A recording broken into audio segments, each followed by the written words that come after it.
So do you remember the story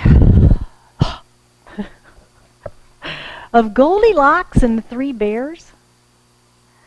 A little blonde girl that broke into those bears' house, ate their food, broke their furniture, went upstairs, invaded their privacy, slept in their beds. Then she got caught. She ran out of the house, never to face restitution for her crimes. Remember? Yeah. Moral of the story, don't break into your neighbor's house, right? Well, metaphysically, we look at that a little bit differently. You might have heard it a little bit differently than that also growing up.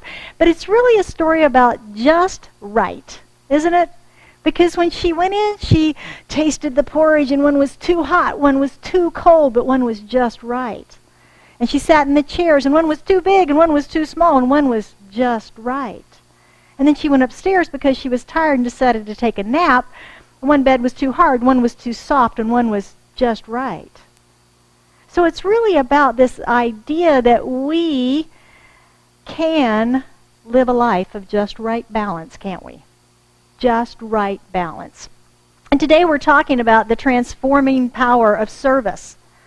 The transforming power of service. Service to others, service to ourselves, service to the world, and how to achieve and maintain that just right balance in service. Now, we've all probably experienced someone that is so self-absorbed that they're not aware of even the most obvious need around them. Maybe they don't even realize to hold a door open for someone, or someone that's carrying a burden that they can't help them through the door with it. They're just so inwardly focused and so self-absorbed. Now, I'm not making them wrong. It's just an observation of the imbalance that can occur sometimes in our lives, where we are so, I'm sure we've all had that experience. Maybe we're on the phone having a very important conversation and we just miss everything around us. And maybe somebody needed help and we missed that. And there are those of us who have been caregivers in our lives who know that imbalance that sort of naturally occurs when we are providing care to another because we're so committed to our cause. Maybe it's a spiritual center. Maybe it's a spouse, a loved one, a friend, a family member, someone that needs help. And we give so much of ourselves that we deplete ourselves. Many of us have experienced that. So how do we balance compassion for ourselves, compassion for others? How do you take care of your needs as well as the needs of others in your life? And what do you do when there's a conflict between the two, which frequently happens? The conflict between what you need and what others need of you. How do you decide what to do? What is this just right balance of being service in the world and to ourselves? Well, I want to look today at a couple of the basic ideas of things that we can sometimes overlook that are simple, but like many things in our teaching, simple but not easy, right? Require some discipline and some follow-through to incorporate them into our daily lives. The first one is to spend time and think about your life and your priorities. You know, our priorities in life are those things that resonate with us, those things that bubble up to the top of what's important for us. That's the things that we have come here to do and to be as individuals, as these individualized expressions of the divine. That's why we all have different priorities, is because we're all individual expressions and we have our own unique ways of being in the world. So spending time in the stillness with ourselves and really getting clear about what are our priorities. What am I called to do? Is it a calling? Is being of service in the world a calling for you? We all know people who it's just their nature. They can't help themselves. They see every need, and we might go, gosh, I was right beside you and I didn't even see that. Have you ever had that experience? I didn't even see that, but they're on it. Or you hear a story about someone that's provided some level of care to someone and you go, wow, I didn't know that was even occurring, or I didn't think of doing something like that for that person. It's a calling And it's a natural act. So spending time in the stillness contemplating your desires as it relates to service, of who you serve, where you serve, if you serve at all. If you serve at all. That will help you to clarify and find that better balance in service to self and service to others. The second thing is, once you've done that, make a plan. Make a plan and look at where you're called to be of service and also what's needed to care for yourself in that. I don't know about you, but my schedule gets pretty full sometimes, and there's not a lot of white space on it, and I feel a little overscheduled sometimes. That ever happened to anybody else? No? Okay. Sure. Yeah, and then it creates a little stress, doesn't it? Because we're feeling that need to step back a little bit, to have a little quiet, or to do something fun instead of working maybe, or to go someplace, or whatever that might be. So when we get a plan, we can kind of begin to look at where we might be overscheduled, where we might be giving too much and depleting ourselves, and where we might need to schedule some self-care in there. What is needed of you in order to provide that service? And then, of course, making a list. You can pray and seek that divine guidance and clarity about that balance. About that balance. And the third thing, don't forget those that are closest to us. Don't forget those that are closest to us. I discovered many, many years ago a poem about the front row in the theater of our lives, and I had used it for years in my own balance of demands upon my life. That the theater of life, and the theater of life is our own individual theater, of course, that we all live in. And within that theater, there's a front row, and there's only so many seats on that front row. If anybody's ever been in a theater, there's only so many seats right up here in the front of our center. And in that front row are the people that are closest to us, the people that are most dear to us. That's our front row. And then behind that are the rest of the people in our lives. There's some people in the balcony. Do you have people in the balcony of your life? Do you have people outside of your theater? Yeah. So it's a way of looking at prioritizing where we are of service to people in our lives and where we commit time to people in our lives. And there may be people on the outside of that theater who are demanding your time to the neglect of the people on your front row. But the people on the front row are the people that are your support system when you are serving others in the world and in your community. Those are the people that are going to be there for you, right? Your loved ones that are on that front row. In a recent study, adults were asked to identify a time that they were most happy and a time that they were least happy, and to describe those experiences. And the majority of the responses were all around relationships and the condition of the relationships, the experiences that they were having at that time. If the relationships and the connections were good, they were happy. They were most happy. If the relationships and the connections were struggling or strained or stressed, they were most unhappy. Most unhappy. So the idea of being connected. The idea of being connected. And I think the study in the country of Portugal, I don't know if you've seen that, is really a testimony to the importance of connection. 16 years ago, so it's a long study, the entire country, it's a big sampling, they decided to, they didn't decide, they had the worst drug problem in all of Europe. And they decriminalized drugs. Bold step. Bold step.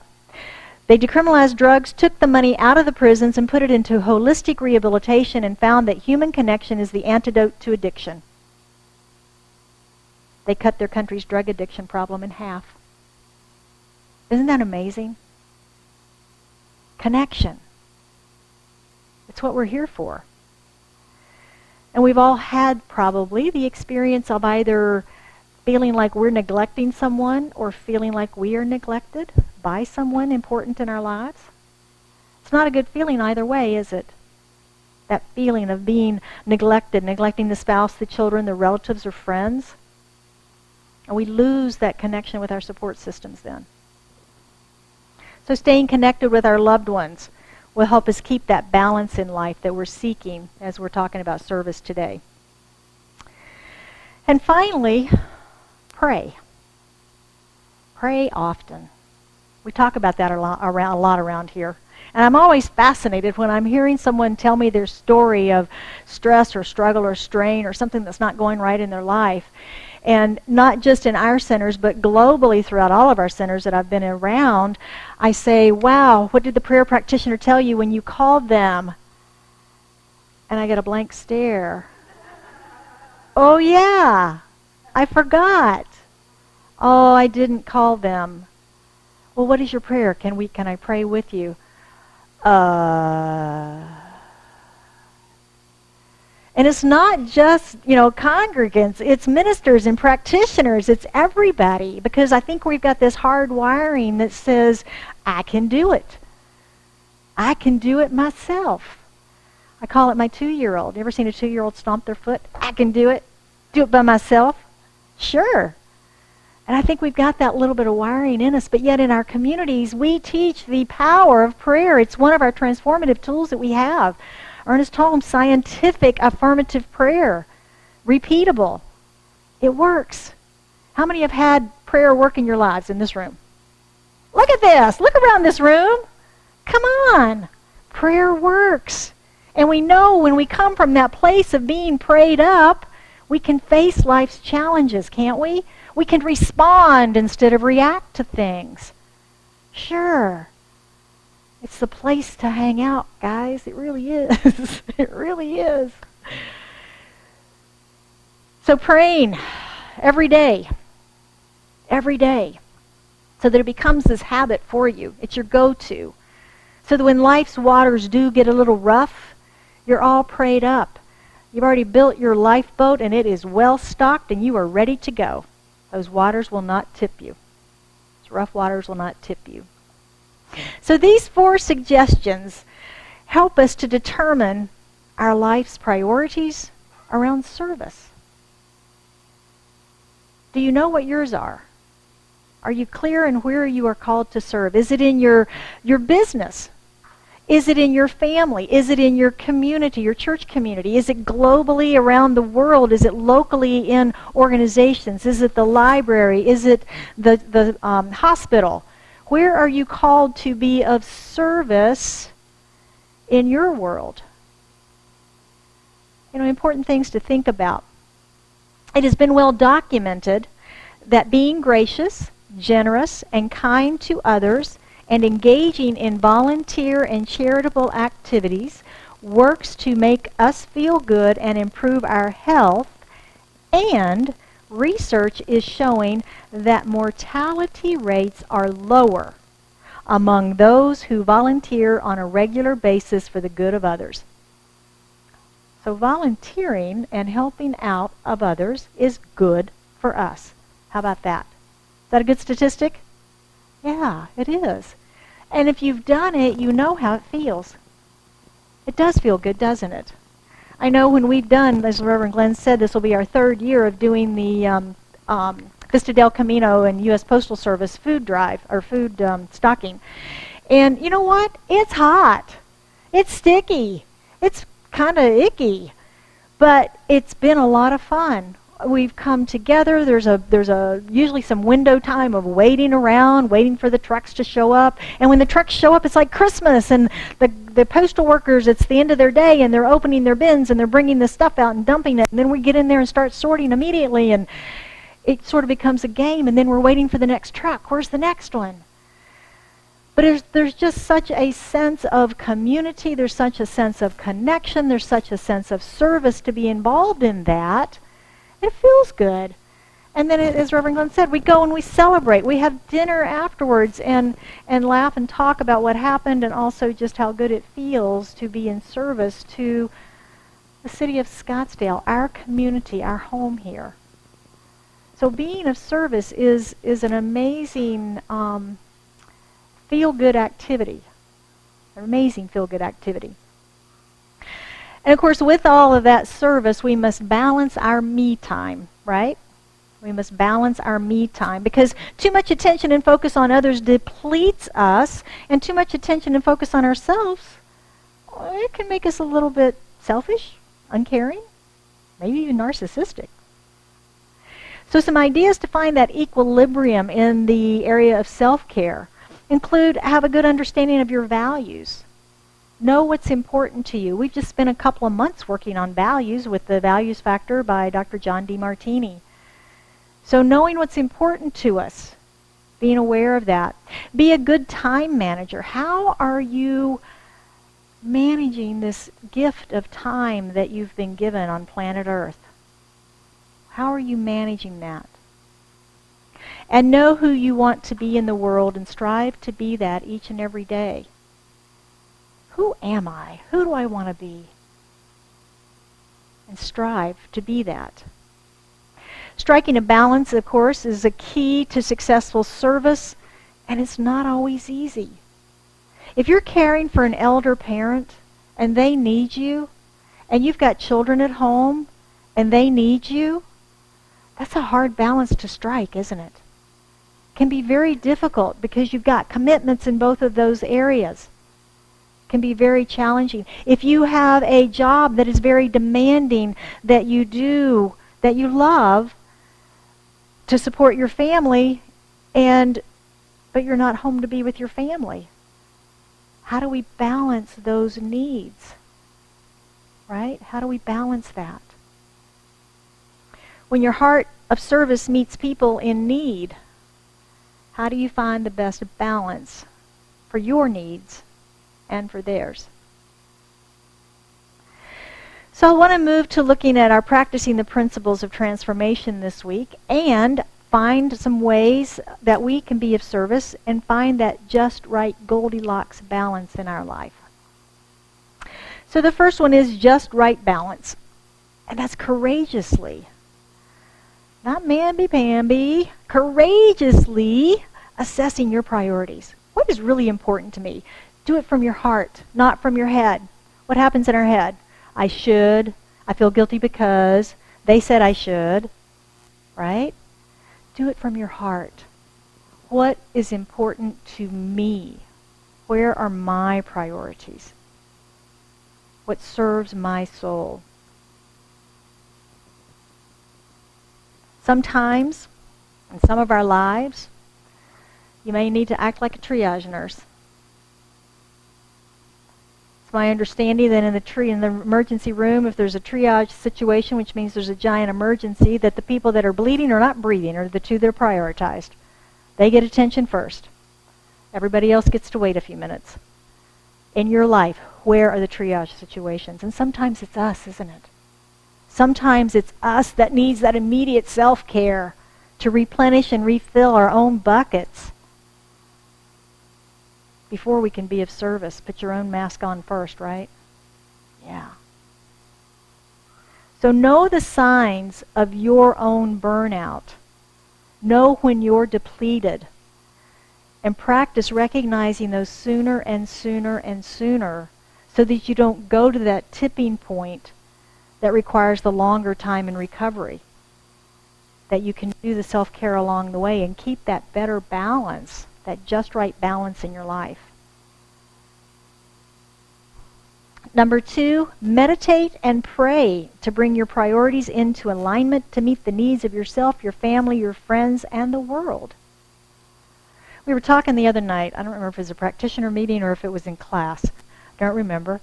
But we were talking about the power of prayer and really the power of a meditation in our lives, and how transformative that practice has been for us in really expanding our awareness of life.